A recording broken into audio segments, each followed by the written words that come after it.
Welcome to the Deep Dive.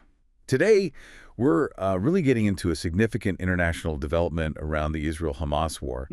We're looking at an Associated Press report about this conference in Bogota, Colombia. Right. And specifically some, well, pretty strong statements from a key UN official there. Yes. So our mission really is to unpack this for you. We want to pull out the key insights, understand the different perspectives, the calls for action, and, the broader context. Yeah, and what's really fascinating, I think, is how this one event pulls together threads of international law, diplomacy, even historical comparisons. Okay, so let's start with a central figure here, Francesca Albanese.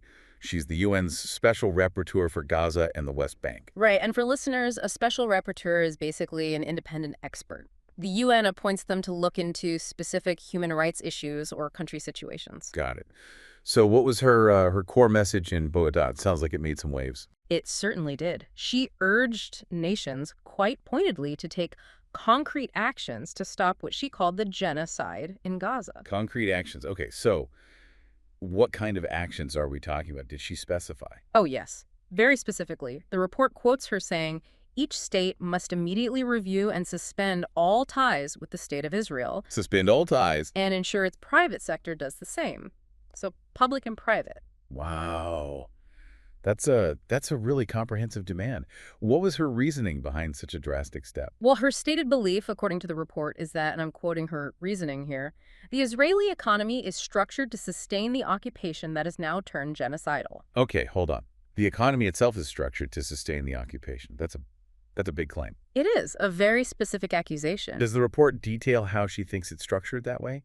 Like specific mechanisms? The AP report doesn't really dive deep into those specifics, no. But it does highlight her core argument that the economic ties, as they exist now, are essentially propping up the occupation. And so, in her view, cutting those ties completely is the necessary leverage needed. That seems to be the logic presented, yes. A way to pressure for significant change. Okay, so let's talk about the conference itself. This was in Bogotá, you said.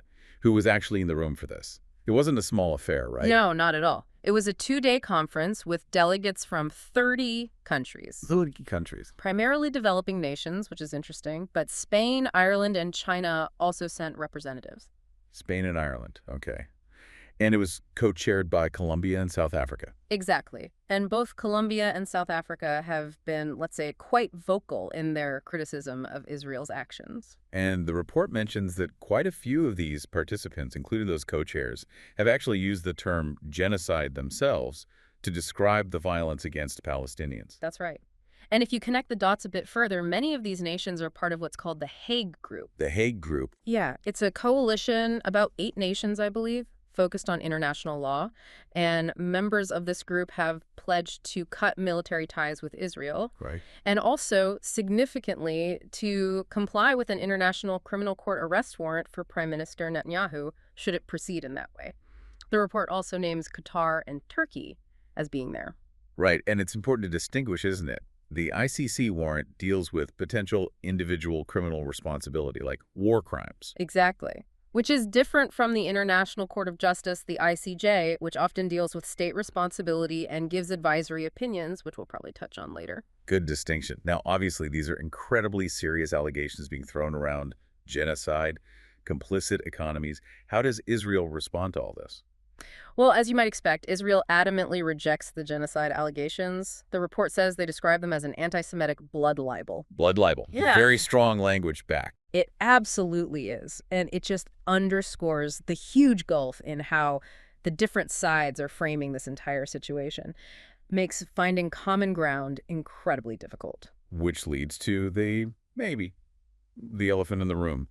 Does a conference like this, even with 30 countries, actually have the power to change Israeli policy, or anyone's policy, really? That's the million-dollar question, isn't it? The report actually brings in an expert voice on this. Sandra Borda, she's a professor of international relations in Bogotá. Okay, what does she say? She suggests it's probably, and this is her word, naive to think this particular group of countries can directly influence Netanyahu or the Israeli government. And her reasoning. Her point is basically, look, the United States, with all its leverage, hasn't managed to significantly shift Israel's behavior on many fronts. So the implication is, if the U.S. can't, What chance does this coalition have? That seems to be her assessment of the direct immediate impact, yeah. Okay, so if it's not about immediate policy change, what is the point then? Why hold the conference? What's the impact for these global South nations? Well, Professor Borda also points this out. She says the conference still serves a purpose. It allows these nations, particularly from the global South, to, quote, clarify their position toward the conflict and have their voices heard. So it's about staking out a position, making a statement on the world stage. Exactly. It's about building a collective voice, setting down a marker based on international law and principles. It might be more about shaping the long-term narrative and legal arguments, even if short-term policy shifts seem unlikely. And speaking of law, you mentioned international law earlier. The report really emphasizes this, doesn't it? That the participating nations are trying to ground their arguments legally. Yes, definitely. They're referencing a specific International Court of Justice opinion from last year. The ICJ, right? What does that opinion say? It stated that Israel's occupation of Palestinian territories is illegal under international law. Illegal occupation, okay. And then there's also a UN General Assembly resolution from September. That resolution demands Israel withdraw its military from Palestinian territories. And it called on member states to do something too, didn't it? Yes, it called on them to stop selling weapons to Israel. So you have these legal and quasi-legal documents providing a framework for what was discussed in Bogotá. It sounds like a solid legal basis on paper. But, we often see international court opinions or UN resolutions, well, struggling to get traction or enforcement, especially with powerful states. Does the report touch on that reality? It does, actually. Through a quote from Crispin Fury, who is a spokesperson for South Africa's Department of International Relations. South Africa being a co-chair, right? What did he say? He said, "It's important that we stand up for the rule of law in a meaningful way." And then he directly challenges the perception that international law, quote, can only be enforced on countries of the global South. So they're explicitly pushing back against that double standard argument. Precisely. It shows they're aware of the enforcement problem, but are determined to push for, well, a more consistent application of these laws. You mentioned historical comparisons earlier. The report brings up a really potent one used by both Albanese and the South Africans. Yes, the apartheid comparison. South Africa's ruling party, the ANC, has long drawn parallels between Israel's policies in Gaza and the West Bank and their own country's history under apartheid, which ended in '94. A comparison Israel strongly rejects, of course. Of course. But Albanese leaned into it quite heavily at the conference. She literally asked the delegates to imagine they were back in the 1990s discussing apartheid South Africa. Wow. And she didn't just leave it there, did she? She used that analogy to push for specific actions. Exactly. She posed a rhetorical question. She asked something like, back then, would you have just proposed some selective sanctions on South Africa for things happening in specific Bantustans? Or would you have seen the whole system as the problem? Implying a systemic issue needs a systemic response. Right. And then she urged them to impose comprehensive sanctions on Israel, the kind used against apartheid South Africa, until it withdraws from Gaza and the West Bank. That really frames it as an all-or-nothing situation, in her view. It seems so. A very stark framing based on that historical parallel. So, stepping back from the conference itself, are there signs these kinds of discussions or pressures are happening elsewhere? Any broader implications? The report does mention some related developments. It notes the European Union is apparently considering various measures against Israel. The EU? Like what?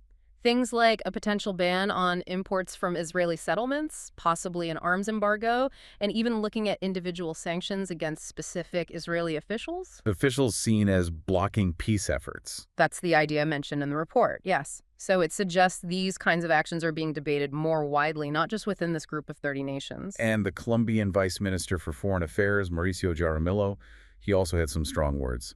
Colombia being a co-chair and having taken action already. Absolutely. He called Israel's conduct an affront to the international order. An affront.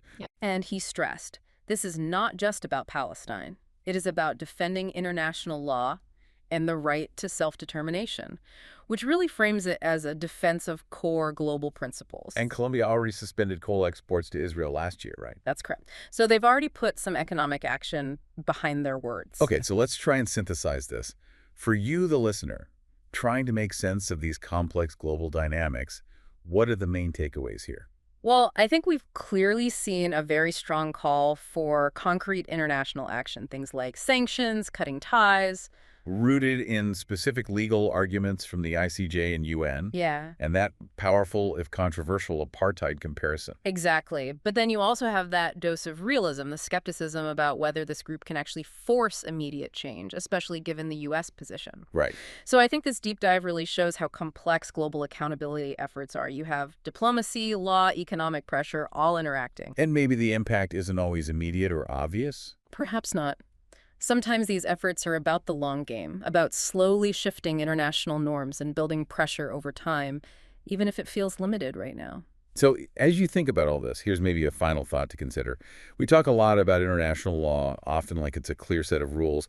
But when you see events like this Bogota conference with its strong calls for action based on that law versus the realities of national interest and power politics, well, how do nations actually navigate that tension? Where does that moral compass of law meet the hard realities of sovereignty and self-interest?